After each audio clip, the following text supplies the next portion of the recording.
예, 오늘도 구약의 파노라마 계속해서 이사야 공부하도록 하겠습니다.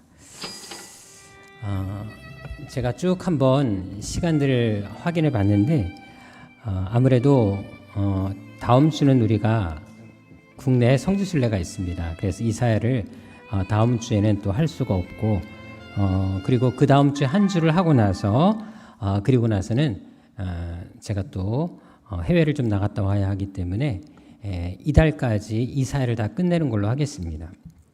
대신 이사야서가 워낙 중요하기 때문에 계속해서 반복해서 확인하시고 또 체크해 보신 다음에 오늘은 이제 이사야의 키워드를 다 끝내고요. 다음번에는 이사야에서 가장 난해한 구절들, 제가 전에 한번 언급했던 것처럼 사단의 이름이 과연 루시퍼인지 이 부분에 대해서도 한번 자세히 또 살펴보는, 또 이사야에서 나오는 독특한 또 하나님의 명령들이 나옵니다. 이제 그런 것들을 마지막 주에 한번 살펴보도록 하고 나서 11월 달에 본격적으로 예레미야서 들어가도록 하겠습니다. 자, 한번 다시 한번 점검해 보겠습니다. 자, 이사야가 활동했던 시대가 어느 왕 때였습니까? 제가 여러분들에게 그 말씀을 해드렸는데 기억나실지 모르겠어요. 우소요 아하히히 기억나십니까? 예, 그 왕 때입니다. 예, 그러니까 우시야, 우서요, 요담, 그 다음에 아하스, 히스기야 왕대. 자, 여기 보게 되면 대상이 어디입니까? 유다와 예루살렘입니다. 자, 그런데 동시대 활동했던, 거의 동시대 활동했던 선지자가 있었습니다. 누구였습니까? 미가였습니다. 자, 그러니까 미가서 1장 1절에 보게 되면 역시 요담, 아하스, 히스기야 시대 때 선지자가 활동했다라고 나오는데, 자, 여기 보면 대상이 어디? 사마리아와 예루살렘. 그러니까 북왕국까지도 함께 메시지를 선포했던 선지자는 미가 선지자였고, 남왕국에 초점 맞춘 선지자는 바로 이사야다라고 여러분들이 이해하시면 같은 시대였지만 조금 메시지가 다르다라는 사실을 알게 됩니다. 그런데 중요한 것은 뭐냐면 우시야, 요담, 아하스, 히스기야 왕 때 했지만 실제적으로 활동했던 때는 거의 미가와 동시에, 왜냐하면 이사야가 소명받았던 시기는 어느 왕을 기점으로 해서 우시야 왕의 죽음을 기점으로 해서 했기 때문에 거의 같은 시대에 사역했다라고 보시면 된다고 했습니다. 자, 당시 시대를 보게 되면 어느 시대였는지 한번 보시면 알겠지만 북왕국은 어떤 시대였다? 되게 멸망을 전후로 해서 되게 혼란한 시기였습니다. 특별히 이제 우리가 예레미야서를 하게 되면 아수르 역사를 전체 다 공부할 겁니다. 아수르하고는 성경하고 너무 밀접해 있기 때문에 또 우리가 함께 공부할 것은 바벨론입니다. 그리고 페르시아까지 공부를 하셔야 되는데, 이제 계속해서 우리가 예레미야서에는 아수르를 다 공부할 거고요. 이제 에스겔, 다니엘 글로 가게 되면 바벨론과 페르시아를 공부하게 될 것입니다. 자, 그런데 아수르의 왕들, 특별히 3명의 왕들, 제가 지난주 성경을 좀 여러분들에게 보여드렸다시피 되게 중요했던 왕들이 있었습니다. 특별히 이 왕 때 아수르는 많은 나라들을 침략하게 됐는데 그 왕이 누구였다고요? 디글랏 빌레셀 3대였습니다. 그래서 745년 주전이죠. 그때부터 본격적으로 정복 전쟁을 시작하게 됐고, 이 디글랏 빌레셀 3세 때 바로 북왕국 이스라엘도 침략해서 많은 사람들을 또 포로로 끌고 갔던 그런 시기가 있었습니다. 그리고 다음 왕이 누구였다고요? 살만 에셀 5세였습니다. 그래서 이 왕은 거의 북왕국을 멸망 직전까지 몰아갔던 그 왕이었습니다. 근데 바로 정복을 앞두고 갑자기 죽는 바람에 사르곤 2세가 그 마무리 멸망 작업을 했었다라고 얘기를 해드렸습니다. 자, 그래서 우리가 디글랏 빌레셀과 살만 에셀에 대해서 우리가 지난주 성경의 증거들을 다 한번 찾아보았습니다. 그래서 이때 쳐들어왔다, 또 이 왕 때에 쳐들어왔다, 이런 것들에 대해서 우리가 함께 살펴보았는데요. 중요한 것은 디글랏 빌레셀과 살만 에셀에 대해서는 이렇게 이름이 언급되어 있지만, 자, 중요한 것은 뭐냐면 사르곤 2세에 대해서는 이름이 열왕기 상하에 보게 되면 나오질 않습니다. 중요한 건 뭐냐면 하지만 우리가 지난주 배웠던 것처럼 이름 언급되어 있지 않지만 누구였다고요? 사르곤 2세였다라고 말씀을 드렸습니다. 왜냐하면 거의 멸망 직전까지 살만 에셀이 했기 때문에 그 왕의 업적을 높여주기 위해서 그냥 그 살만 에셀이 정복한 것처럼 나오지만 실제로는 사르곤이 멸망을 시켰다라고 말씀을 드렸습니다. 그래서 결국은 이 사르곤 2세 때 북왕국이 완전히 멸망을 당하고 그 사마리아 성이 함락되고 불타버리고 말았습니다. 자, 그런데 중요한 것은 뭐냐면 사르곤 2세도 이름이 나옵니다. 어디에 나올까요? 여러분들이 요즘에 읽었죠? 이사야에 나옵니다. 제가 그래서 일부러 안 하려다가 여러분들이 얼마나 성경을 잘 읽었는지 확인하기 위해서 이사야 20장에 나옵니다. 자, 1절에 보게 되면 아수르의 사르곤 왕이 다르단을 아스돗으로 보내매 그가 와서 아스돗을 쳐서 취하던 해니라 이 말이 나옵니다. 자, 여기 보게 되면 이 다르단은 사르곤의 군대 장관이었습니다. 군대 장관을 보내서 아스돗, 블레셋의 5대 성읍의 제일 북쪽이 있거든요. 이 성을 함락을 시켜버립니다. 자, 중요한 것은 뭐냐면 그 전에 이미 북왕국은 멸망을 했습니다. 주전 721년에 멸망을 시킨 다음에 10년 정도 뒤에 이 블레셋을 정복할 때 이사야서에 이 언급이 나와 있습니다. 그렇기 때문에 여러분들 이 사르곤 왕이 바로 북왕국을 멸망시킨 왕이었다는 사실을 아시면 되겠습니다. 이때 북왕국을 멸망시켰을 때 포로로 잡혀간 숫자가 기록에 나와 있습니다. 우리 성경에 나와 있지 않지만 그 기록을 보게 되면 바로 27,290명을 사마리아 성에서 포로로 끌고 갔다라고 기록이 나와 있습니다. 자, 그러니까 당연히 북왕국이 멸망당한 상태였기 때문에 남왕국도 위기 상황이었다라고 말씀을 드렸습니다. 자, 이때 남왕국을 직접 침공했던 왕이 있었죠. 아수르 왕 누구?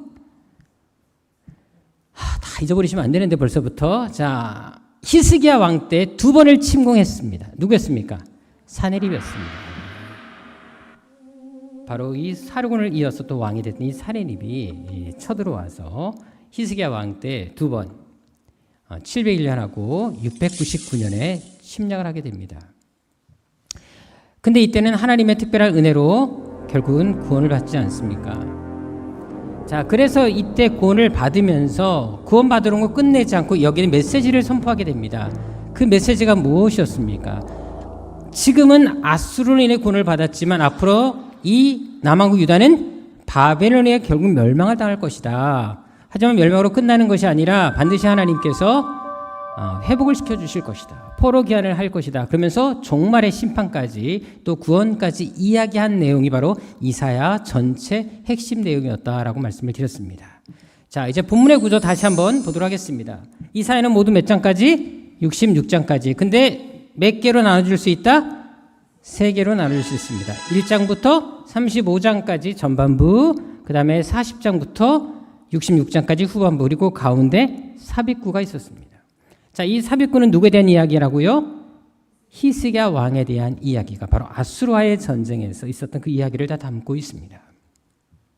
자, 그래서 이사야서의 중요한 키워드가 모두 4개가 있었습니다. 자, 기억나시죠? 첫 번째, 우리가 지난주 배웠습니다. 누구? 메시아에 대한 이야기가 많이 나옵니다. 그리고 남은 자 사상에 대한 강조가 나오고요. 특별히 구속에 대한 이야기, 이 구속은 한 인물을 통해서 구속의 역사를 이뤄가신다는 내용이 나오고, 그리고 노래가 상당히 많이 나옵니다. 자, 다시 말해서 가장 많은 선지서들 중에 가장 많은 예수 그리스도에 대한 이야기를 담고 있는 책이 이사야서입니다. 그리고 남은 자에 대한 이야기는 놀랍게도 많은 서신서에 다 나와 있고 선지서에 나와 있지만 특별히 예언서들 중에 이사야가 특별히 많이 강조를 하고 있습니다. 그래서 이 남은 자에 대한 사상을 강하게 언급하면서 회복과 구원, 이 남은 자를 통해서 하나님께서 회복을 시키시고 구원시키신다, 그런 이야기가 나오는데 이 남은 자에 대한 정의가 또 확실히 나와 있다는 것을 보게 됩니다. 그리고 바로 이 구속, 이 한 사람을 통한 하나님이 택한 인물이 존재합니다. 이 사람이 누군지에 대해서 오늘 또 공부하도록 하겠습니다.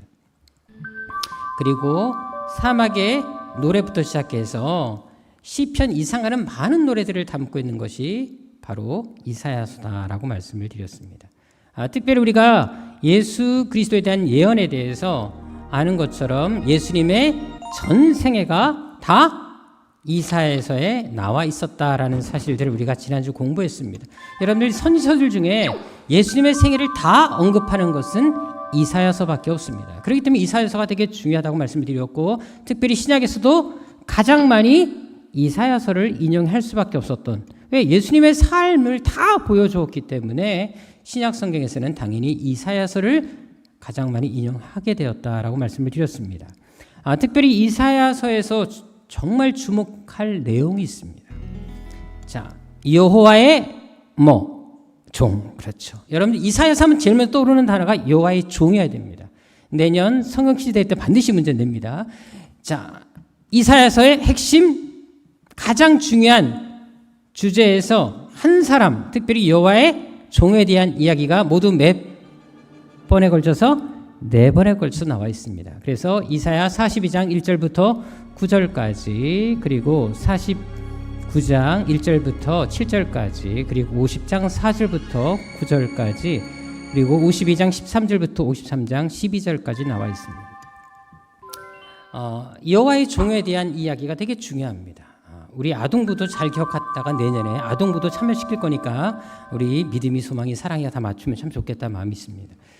자, 여러분들 그만큼 여러분들 이 여호와의 종에 대해서 강조하고 있는데, 바로 이 여호와의 종, 이 택한 하나님의 종을 통해서 바로 선민을 구속할 것을 예언한 책이 이사야서다라고 보시면 되겠습니다. 그러니까 반드시 하나님은 남은 자를 통해서도 구원의 역사를 만들어 가시지만, 특별히 한 사람, 한 종을 통해서 이 역사를 완성하시는 내용이 나옵니다. 그것이 바로 이 여호와의 종입니다. 실제로 여호와의 종에 대한 말씀이 성경에 나와 있는 것을 한번 확인해 보도록 하겠습니다. 이사야 42장 1절도 보게 되면, 내가 붙드는 나의 종, 내 마음에 기뻐하는 자, 내가 택한 사람을 보라, 그러면서 뭔가 특별한 한 사람을 지칭하고 있습니다. 그리고 49장 3절에서도 보게 되면, 내게 이르시되 너는 나의 종이요 내 영광을 내 속에 나타낼 이스라엘이라 하셨다. 그리고 52장 13절에도 보게 되면, 보라 내 종이 형통하리니 받들어 높이 들려서 즉히 존귀하게 되리라. 이런 표현들이 나와 있습니다. 이거는 절대로 이사야를 지칭할 수가 없는 표현들입니다. 다시 말해서 하나님께서 특별히 구별하신 여호와의 종, 바로 메시아에 대한 이야기가 나와 있다는 사실을 알게 됩니다. 자, 이제 두 번째, 이사야서의 중요한 키워드 있습니다. 아까 뭐였죠? 메시아 다음에 옆에 있었던 거, 남은 자. 자, 이 당신의 종을 통한 택한 자들의 구속, 먼저 이거를 한 다음에 남은 자를 다음번에 다루겠습니다. 중요한 것은 뭐냐면, 이 여호와의 종에 대한 이야기가 나왔기 때문에 이어서 하겠는데요. 자, 이사야 40장 후반부부터는 백성들을 위로하는 메시지가 나옵니다. 앞에까지는 주로 어떤 메시지? 심판의 메시지였고요. 40장 이후부터는 위로의 메시지가 나오는데, 특별히 한 택한 자를 통한 하나님의 구속의 이야기가 나오는데, 여기서 보게 되면 특별한 한 사람이 등장합니다. 여호와의 종을 언급하기 전에 한 사람이 등장합니다. 이 한 사람이 누구일까요? 이 사람을 통해서 나중에 진짜 여호와의 종이 나옵니다. 근데 그 사람이 누군지 여러분들이 이미 읽으셨어요.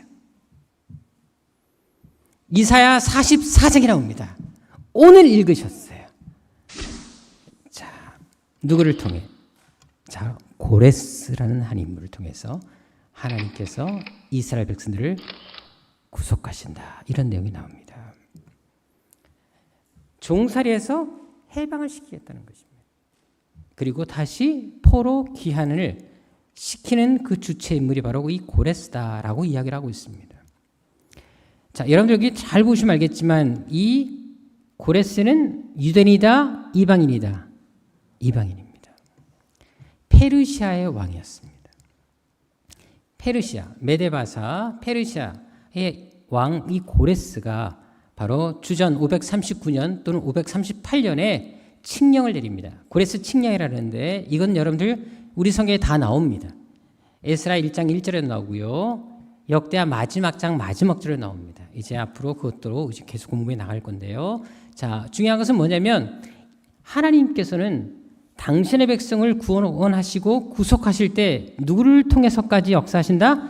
이방인을 통해서까지 역사하신다는 것입니다. 자, 그런데 놀라운 것이 있습니다. 자, 에스라 1장 1절 3절 여기 다시 아까 제가 언급한 대로 보도록 하겠는데요. 자, 고레스 왕 원년에 바사 페르시아를 얘기합니다. 자, 여호와께서 고레스의 마음을 감동시키심에 그가 유다인 백성들을 다 예루살렘에 돌아가서 하나님의 성전을 건축하라 라고 칙령을 내리게 됩니다. 자, 그런데 중요한 것은 이방인을 통해 하나님께서 일을 하셨다는 것입니다. 자, 그런데 중요한 것은 뭐냐면 이사야서가 지금 44장, 45장에서 고레스를 언급하고 있거든요. 자, 아직 페르시아는 나라가 세워졌다, 안 세워졌다? 안 세워졌습니다. 자, 나라의 역사를 보게 되면 아수르 다음에 바벨론이 쓰고요. 바벨론 다음에 페르시아가 쓰게 됩니다. 아직 페르시아는 나오지 않았어요. 건국되지 않았어요. 근데 먼 훗날에 왕 이름까지 언급하면서 이사야서가 예언하고 있다는 사실을 주목하셔야 됩니다. 이게 놀라운 사실이에요. 여러분 중요한 것은 뭐냐면 상당하게 지금 시간적 간격이 있었다는 것입니다. 몇 년 후에 이것이 성취되는 줄 아십니까? 자, 이사야가 활동했던 시기는 주전 700년경이었습니다. 근데 고레스 왕이 칙령을 내릴 때는 언제였다고요? 주전 539년 또는 538년이었다는 것입니다. 그러면 적어도 이 사이의 간격이 몇 년이 있습니까? 162년이 있습니다. 여러분 놀랍게도 160년 후에 일어날 일을 이사야가 예언했고 이름까지 거론했다는 사실입니다. 놀랍지 않습니까? 여러분들 우리가 성경을 그냥 보고 역사를 몰라서 그렇지 이런 것만 보더라도 이 하나님의 역사가 얼마나 대단한지 알 수 있습니다. 요시야 왕도 태어나기 전에 이미 예언되어지지 않습니까, 여러분들? 마찬가지로 이렇게 하나님의 당신의 역사를 이뤄가시는 데 있어서 이미 수백 년 후에 나타날 이름까지도 직접 언급하면서 당신의 뜻을 성취해 나간다는 것입니다. 무엇을 말하겠습니까? 이사야 14장 24절에 나와 있는 것처럼 하나님 말씀은 반드시 성취된다는 것입니다. 이루어진다는 것입니다. 그렇기 때문에 앞으로 예수님께서 오시고 이 세상을 심판하시는 그 메시지도 반드시 성취될 날이 올 것입니다.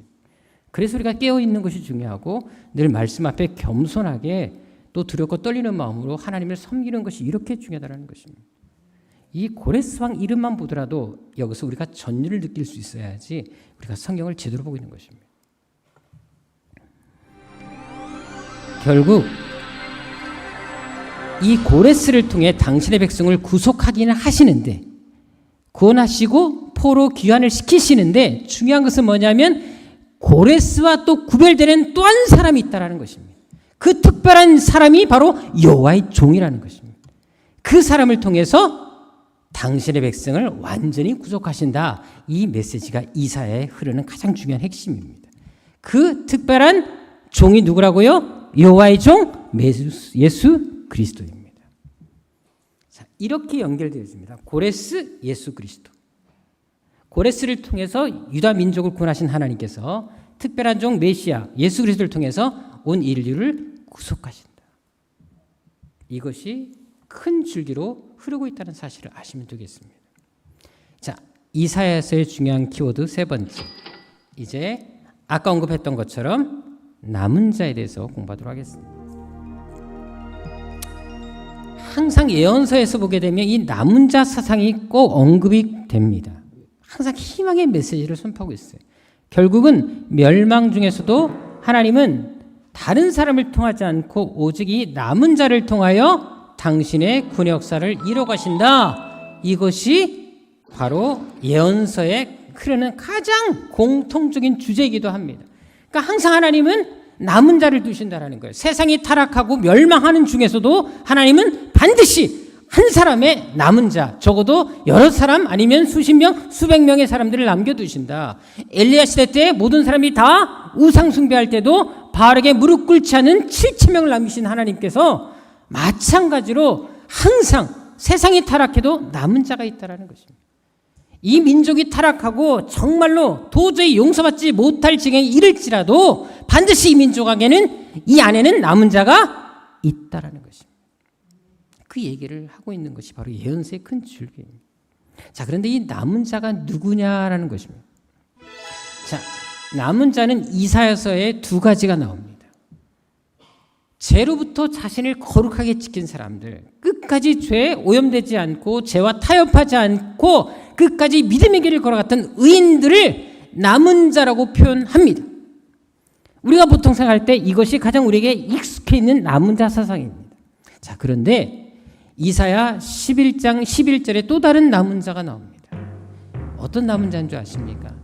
이들은 한때 타락했습니다. 죄에 오염됐습니다. 범죄했습니다. 그런데 하나님의 은혜로 돌이킨 자들, 또 하나님의 은혜로 보존된 자들을 남은 자라고까지 얘기합니다. 자, 두 가지 사상이 있습니다. 우리가 보통 정말 죄지지 않고 깨끗하고 거룩한 사람만 남은 자가 아니라 비록 오염됐지만 다시금 하나님께 돌이킨 사람, 하나님의 은혜로, 전적인 하나님의 은혜로 구원의 은혜를 받은 사람들도 남은 자라고 표현하고 있다는 것입니다. 자, 근데 이사야서에는 어떤 남은 자가 더 많이 나타날까요? 바로 죄에 오염됐다가 하나님의 은혜를 보존한 자들이 더 많이 나타납니다.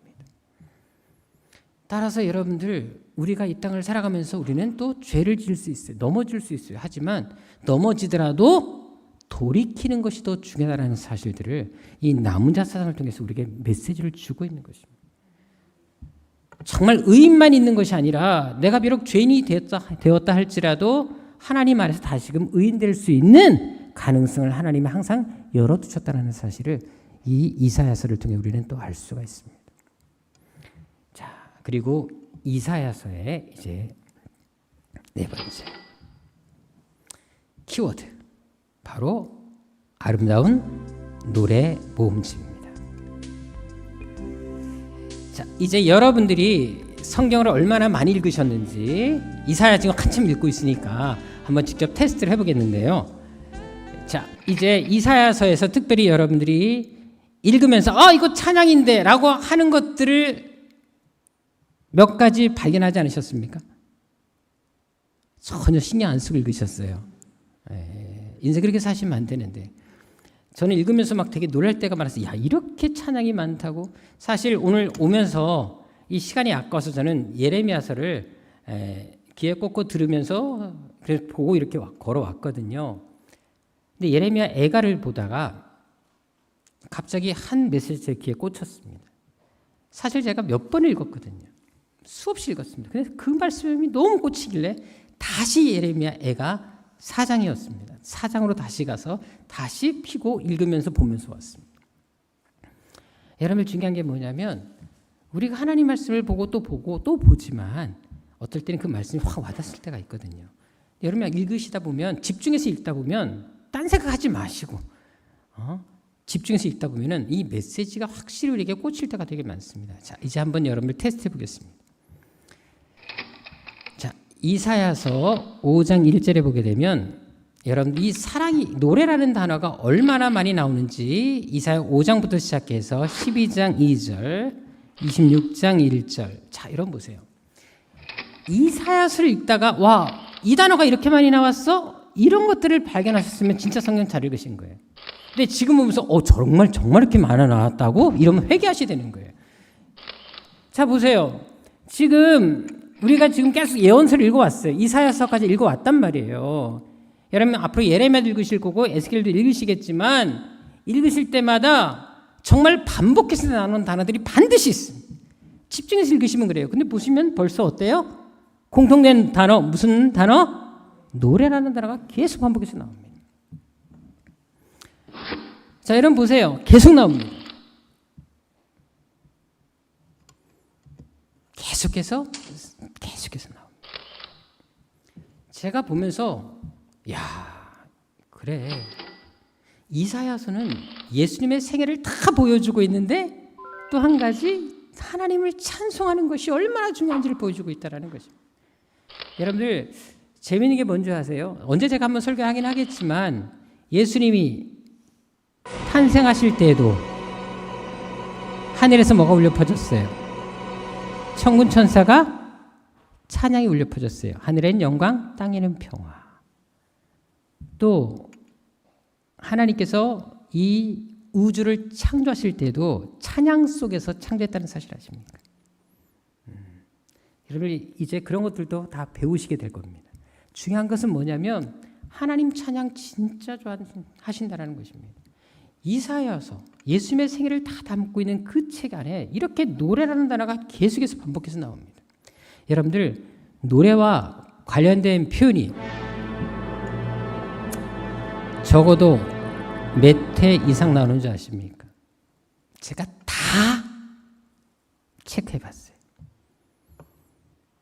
정확한 숫자는 이따 말씀드리고 대충 어림 잡아서 30회 이상 나옵니다. 자, 그런데 이 노래라는 단어를 한 번도 본 적이 없다. 3일간 금식하셔도 됩니다, 여러분들. 성경 읽으실 때 항상 기도하시면서 관심을 갖고 읽으시라는 것입니다. 실제로 수많은 찬양이 이사야서에 가득가득 실려 있습니다. 자, 이제 제가 요절 보여드릴 테니까 여러분들도 과연 읽으시면서 저게 있었어? 그럼 또 곤란하신 거예요. 보겠습니다. 이사야 9장 6절 말씀. 이는 한 아기가 우리에게 낳고 한 아들을 우리에게 주신 바 되었는데 그의 어깨는 정사를 메었고 그의 이름은 기묘라 모사라 전능한 하나님이라 영존하시는 아버지라 평강의 영이라 할 것입니다. 자, 이것 딱 보면 떠오르는 찬양. 찬양 모르세요? 기묘라 모사라 기모라 주의 이름 예수. 그 모르세요? 몰라요. 예. 그럼 더 이상 할 말이 없네요. 예. 영원한 내 아버지 평강의 왕. 그런 찬양이 있어요. 예, 죄송합니다. 예, 그래요. 뭐 무지는 죄가 아니에요. 예. 그래도 좀 아셔야 돼요, 여러분들. 자, 그리고 또 워낙 중요한 요절이죠. 시편 12편 2절 말씀. 이거는 아시겠죠? 어떤 찬양?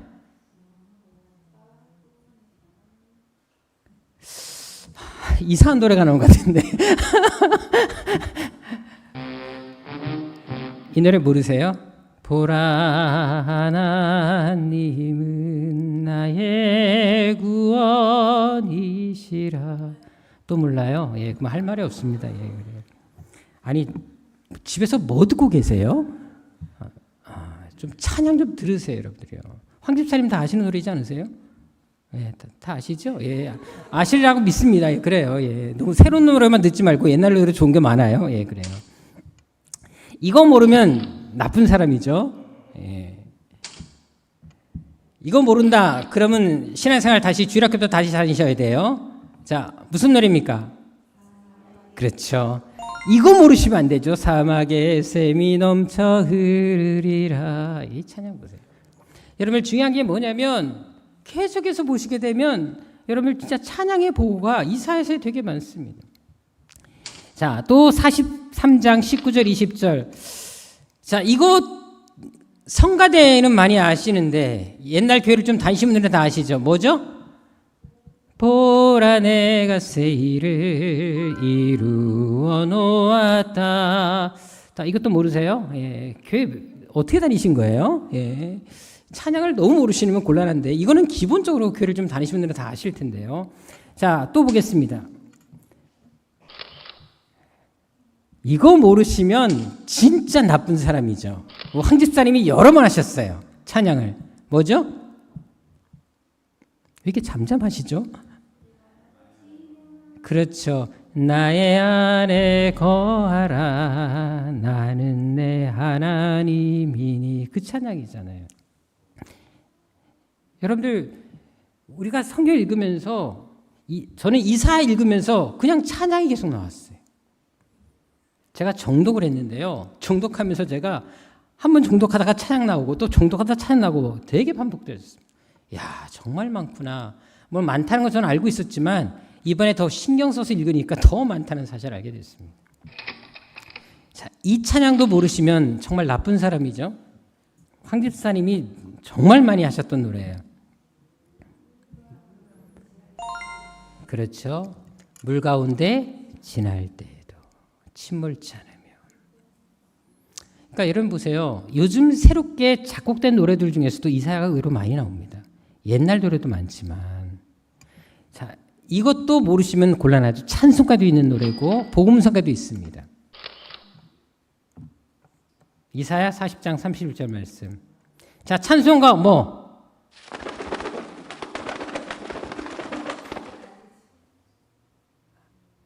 아니, 찬송가를 도무지 안 하시라무래요. 자, 주를 앙모하는 자 올라가. 이 찬양 모르세요? 아시죠? 예, 또 주께 가오니 날 새롭게 하시고. 여러분들 보시면 알겠지만 독수리 날개치 올라가듯이 막 찬양 나오잖아요. 다 보세요. 다 이사야서에서 갖고 온 게 되게 많습니다. 자, 그렇죠. 또 보겠습니다. 이사야 40장 9절 말씀. 자, 이거 아시죠?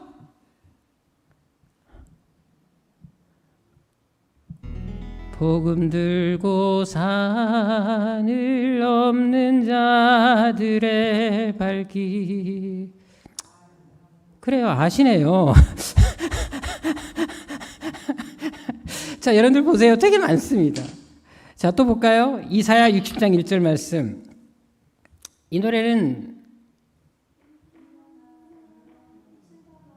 그래요, 그 찬양이죠. 예, 아시죠? 예, 우리 강구사님도 잘 아시네요. 그리고 또 이 노래를 전에 성탄절 이브날 우리 교육자들이 불렀습니다. 제가 작곡한 노래가 이 찬양입니다. 예. 그거는 그만둘게요. 예, 그래요. 예. 자, 이제 또 다시 이사야 6장 8절. 이것도 여러분들 당연히 아시죠? 이사야 소명장인데 어떤 찬양입니까? 주님, 내가 여기 있사오니 나를 보내소서. 여러분들 보세요. 이사야서에 진짜 많이 나옵니다. 자, 이사야 40장 8절. 제가 참 좋아하는 찬양이었습니다. 과거에 참 많이 부르기도 했고요. 나는 여호와니 이는 내 이름이라. 이 찬양입니다. 자, 그리고 이사야 61장 3절. 이것도 혹시 아세요? 제가 이 찬양은 제가 확실히 아는 게 뭐냐면, 제가 전에 교육자 서울있는 교회 섬길 때 그때 제가 찬양 인도를 또 제가 했었고 찬양팀을 제가 율동을 또 제가 가르친 적이 있었거든요. 그때 이 찬양을 제가 직접 율동을 만들어서 가르친 적이 있습니다. 내 손을 주께 높이 듭니다. 기억나시죠? 내 손을 주께 높이 듭니다. 내 찬양 이렇게 하는 게 있어요. 예. 그래서 율동하면서 찬양합니다. 예. 자, 보세요. 되게 많죠? 또 나옵니다. 자, 이사야 2장 3절 말씀. 자, 이거 모르시면 안 되죠? 그렇죠. 예. 오라 우리가 여호와의 산에 올라. 자, 또 이사야 40장 8절 말씀. 왕이신 나의 하나님 내가 주를 높이고. 보세요. 여러분들 이사야서에 이렇게 많은 찬양이 들어있습니다. 그러니까 중요한 게 뭐냐면 이것은 이사야서가 절망 가운데 어떻게 보면 남왕국 유다의 죄악과 범죄를 통해 안타까워하는 마음이 있었음에도 불구하고 그 속에서도 암울한 시기에 하나님을 찬양하는 이 마음을 가지고 있었다는 것이고, 우리 신앙인들도 어떤 상에서도 이렇게 하나님을 찬양하는 삶을 살아야 된다는 것을 지금 강조하고 있는 것입니다. 왜 그렇다면 이렇게 이사야서에 찬양의 소재가 많이 나올까요? 이유가 있습니다. 이사야서는 하나님이 왜 인간을 창조했는지 창조하신 목적이 분명히 나와 있기 때문에 그렇습니다. 우리가 하나님께서 인간을 왜 창조했냐 이 얘기를 얼마나 많이 합니까? 창조의 목적을 이야기할 때 왜 이사야 43장 7절에 나와 있는 것처럼 내 영광을 위하여 창조한 자. 왜 창조했다고요? 21절 나와 있는 것처럼 나를 찬양하도록 하기 위해서. 여러분 다시 말해서 하나님을 찬송하는 직분이 진짜 귀한 직분이라고 말씀드렸잖아요. 성가대 찬양팀 이것은 여러분들 할 수 있다면 하시는 게 좋습니다. 이건 특권이에요, 여러분들요. 인간의 본분이라는 것입니다. 하나님께 우리가 드릴 수 있는 최고의 것이 우리가 많은 돈이 뭐 있고 없고를 떠나서 돈을 못 드릴 때 하나님은 돈보다도 우리의 찬양을 더 기뻐하신다는 것입니다. 그래서 여러분들 이렇게 이사야서에 계속해서 찬양의 목적 우리가 바로 그렇게 지어졌기 때문이라고 말씀하고 있죠. 그래서 여러분들 이사야서에 찬송이란 단어, 찬양이란 단어가 나오는데 찬양이란 단어는 한 번 나오지만 찬송이란 단어는 15번 나옵니다. 우리 한글 성경을 제가 찾아본 거예요. 원어를 여러분 찾으면 더 복잡해질 것 같아서 한글로만 제가 보여드린 겁니다. 그리고 아까 제가 말씀드렸죠. 노래라는 단어만 이사야서에서 34번이 나옵니다. 도합하면 이사야서 찬양과 관련된 표현, 노래와 관련된 표현이 몇 번 나온다고요? 적어도 50번이 나옵니다. 여러분들 전체 예언서들 중에 이렇게 많이 노래, 찬송이라는 단어가 나오는 것은 이사야서밖에 없습니다. 그만큼 이사야서는 하나님을 노래하고 있고 찬양하고 있었다는 것입니다. 이것이 우리의 삶의 이유가 되어야 된다는 것입니다. 목적이 되어야 된다는 것입니다. 그렇다면 여러분들의 삶에서 하나님을 얼마나 찬양하고 있는지 한번 돌이켰으면 정말 좋겠습니다. 그리고 이렇게 하나님께 나와서 예배드릴 때 찬양하는 거 여러분들 정말 소중히 여기십시오. 찬양하다 딴짓하지 마시고 핸드폰 보지 마시고 집중하십시오. 여러분들이요. 하나님께 영광 돌리시는 이 시간 우리가 많지 않잖아요. 일주일에 얼마나 되십니까? 여러분들이요. 그렇다면 이 찬양 시간만이라도 하나님께 드릴 수 있으면 드리고 집중하시고 그 자체가 바로 경배와 예배가 되지 않습니까? 바로 그런 삶이 우리에게 있어야 된다는 것입니다. 그래서 하나님께서는 예수 그리스도의 생애를 가장 많이 포함하고 있는 이사야서를 이야기하시면서 동시에 예수 그리스도가 우리의 삶의 구원의 목적이자 이유가 되잖아요. 마찬가지로 찬양 역시 구원받은 사람으로서의 마땅한 도리라는 사실을 알게 하시기 위해서 또 창조의 목적임을 알게 하시기 위해서 이사야서에 이렇게 찬양 노래 이 얘기를 많이 싣고 있는 것입니다. 아무쪼록 여러분의 삶에서 날마다 그렇게 찬양의 삶이 늘 가득하시기를 주로 축원합니다. 네, 기도하겠습니다. 주신 우리 아버지 하나님, 정말 우리가 이 땅을 살아가면서 하나님을 찬송하는 삶, 또 하나님을 노래하는 삶이 얼마나 큰 은혜요 특권임을 기억하게 도와주시고 우리가 이 땅을 살아가면서 아버지 하나님 아무리 힘들고 어려운 순간이 온다 할지라도 아버지 하나님 오히려 그 힘든 상황에서도 하나님을 찬양하며 하나님께 감사하며 믿음으로 살아가는 우리 성도들이 다 될 수 있도록 인도하여 주옵소서. 아버지 하나님 우리의 삶이 아버지 하나님 어떤 환경과 어떤 상에 놓인다 할지라도 하나님께서 우리를 지켜보고 계시지 않습니까? 하나님께서 예수 그리스도를 이 땅에 보내신 것은 우리를 구원하시고 우리를 향한 놀라운 계획이 있어서 보내신 것이 아니겠습니까? 하나님 말씀이 반드시 성취됩니다. 우리를 통해 계획하신 일들도 이루어 주실 것입니다. 그것을 바라보고 믿음으로 확신을 가지고 나아가는 저희들의 삶이 되게 하여 주옵시고 우리 세안교회 성도들만큼은 어떤 상에서도 늘 하나님 붙드는 정말 믿음으로 살아내는 말씀 붙잡고 살아내는 그런 성도들 다 될 수 있도록 인도하여 주옵소서. 존귀하신 예수님의 이름으로 기도드립니다. 아멘.